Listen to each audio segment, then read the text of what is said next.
ஏதாவது நடக்குதோங்கிற மாதிரி இப்படி 200க்கும் மேல பெண்கள் பட்டு புடவைகள் சலசலக்க கையில தாம்பளத்தட்டோடு அணிவகுத்து போறத பார்த்து மூக்கு மேல விரல வச்சிருக்காங்க நாமக்கல் மாவட்டம் ராசிபுரம் பக்கத்துல இருக்கிற பட்டணம் கிராமத்தை சேர்ந்தவங்க.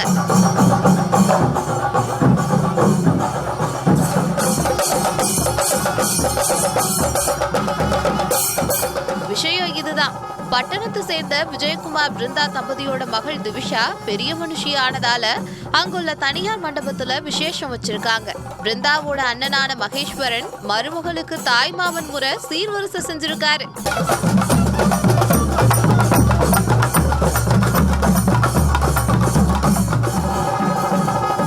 வடுகம் பனங்காடு பகுதியில் இருக்கக்கூடிய மாரியம்மன் கோயில்ல வாழைப்பழம், அன்னாச்சி, ஆப்பிள், இனிப்பு, காரம், சாக்லேட், கேக்குன்னு 200க்கும் மேற்பட்ட சீர்வரிசை தட்டுகளை வச்சு சாமி கும்பிட்ட மகேஸ்வரன் உறவினர்கள் புடை சூழ 7 மாட்டு வண்டிகள் பின்தொடர பட்டு பாவாடை, 6 பவுன் தங்க நகை, 2 காங்கேய நாட்டு மாடுன்னு சீர்வரிசைய சுமந்துக்கிட்டு செண்ட மேல முழங்க 6 கிலோமீட்டர் நடந்தே வந்து முறை செஞ்சிருக்காரு.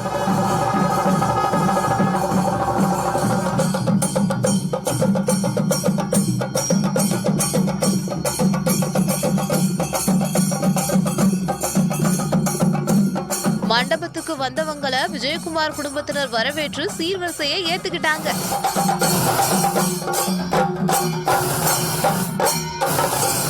தமிழ் மண்ணோட பாரம்பரிய முறைப்படி தாய்மாமன் கொண்டு வந்த இந்த சீர்வரிசையை பத்தி தான் பட்டணம் கிராமத்துக்காரங்க ஆச்சரியமா பேசிக்கிட்டு இருக்காங்களாம்.